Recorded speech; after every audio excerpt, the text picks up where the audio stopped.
Today you will find out how rich you are compared to the rest of the world, and I'm pretty sure that you will feel better about yourself by watching this video. But also, if you stick till the end, I will share with you a special story that will make you realize what is the most important thing in personal finance. So stay tuned.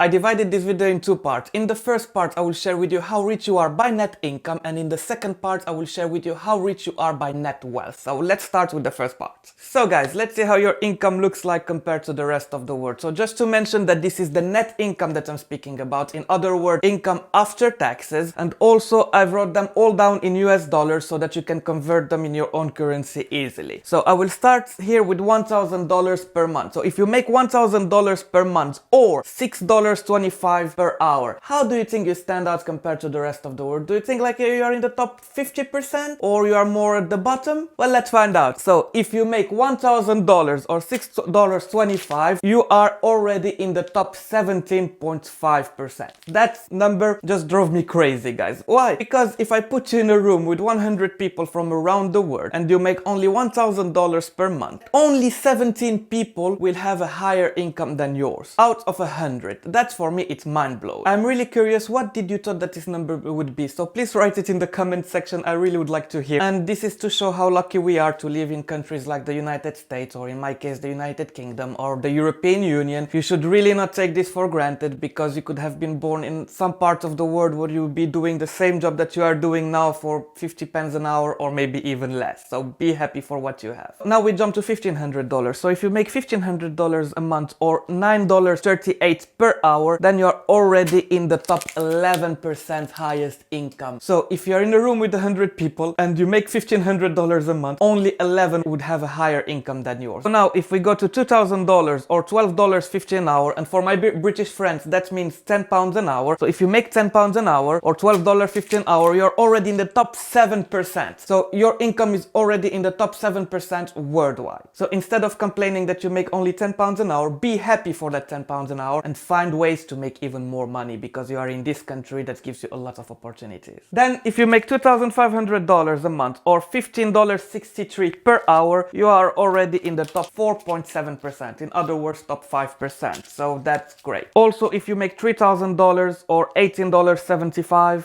you are in the top 3.3%. And finally, if you make $5,000 per month or $31.25 per hour or more than that, you are already in the top 1%. Yes, guys, you are already in the top 1% if you make that kind of money. So before we jump in the second part of the video, write in the comment section what do you think so far about these numbers. And also, if you want to learn more about personal finance, positive mindset and self-improvement, then make sure you subscribe and hit that bell button so you don't miss anything. So guys, let's find out how rich you are by net wealth. And to do that, first of all, you will need to calculate your net wealth. So take a paper and write down on one side all your assets, or in other words, everything that you have. Your house, how much is it worth? How much cash do you have, either in saving accounts or at home if you keep your cash at home? Your car, how much is it worth? What investments do you have? Maybe you invest in the stock market or something like that. Calculate that as well. And your furniture, laptop, everything that you owe, basically write it down and put a value. If you had to sell everything today, what you would sell it for? And those are your assets, basically. And calculate everything there. And now take your liabilities and do the same thing. Put down everything that you owe. Your mortgage, how much left do you have in your mortgage? If you have any loans, if you have any credit card debt, if you have any car finance, you have to write down everything. So after calculating all your assets, it will give you a number, and let's call that number A. And after that, you will calculate all your liabilities and it will give you a number, and let's call that number B. So now to calculate your net wealth, we will need to delete everything here. And you will take that number that you calculated from your assets, which is A, minus your liabilities, and that will equal net wealth. In this case, your net wealth can be either positive. If you have more than you owe, or you have more assets than liabilities, then your net wealth will be positive. But if you have more liabilities than assets, basically if you owe more money than what you actually have, then your net wealth can be negative. And this way you will actually find out how rich you are. I will show you here a quick example. So let's take an 18-year-old guy who has no house, no home, nothing. Yeah, everything that he owes is worth $1,000.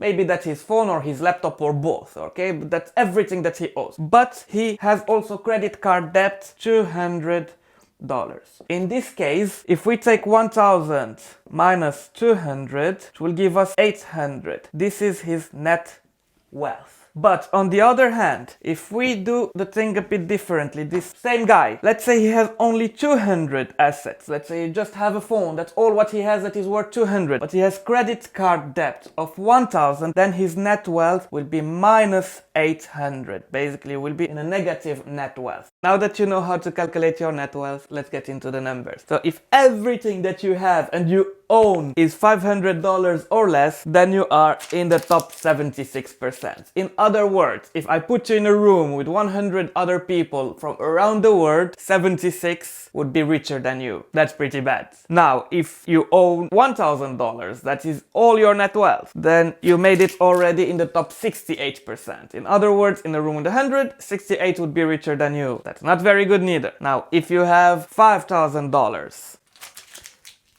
you are in the top 44%. Now you made it in the first half at least. Now with $10,000, you are in the top 32%. Only 30 people out of 100 will be actually richer than you. It's not that bad. Now if you have $10,000, you made it in the top 15%. Go away. Yeah, you made it in the top 15%, which is not too bad. Now with 100,000, you are in the top 8%, 8.16, that's a 6 there that got deleted. Now with $500,000, if you manage to save $500,000 guys, you are in the top 2.75%. I think now you can say, actually all of this, when you're in the top 10%, you can consider yourself quite rich. Now with $1 million, if you're a millionaire, if you manage to make your first million, you are in the top 0.5%. It means in a room with 100, you will probably be the richest. Now guys, let me share with you the story of Mr. Smith. Mr. Smith is a regular Joe who has an income of $5,000 or more per month, which makes him automatically in the top 1% richest man by income. But this Mr. Joe enjoys having his luxurious holidays, his beautiful car, he rents a beautiful home, he's having the dream life basically. But he never invests, he never saves, he didn't bought a home, he does nothing for his future.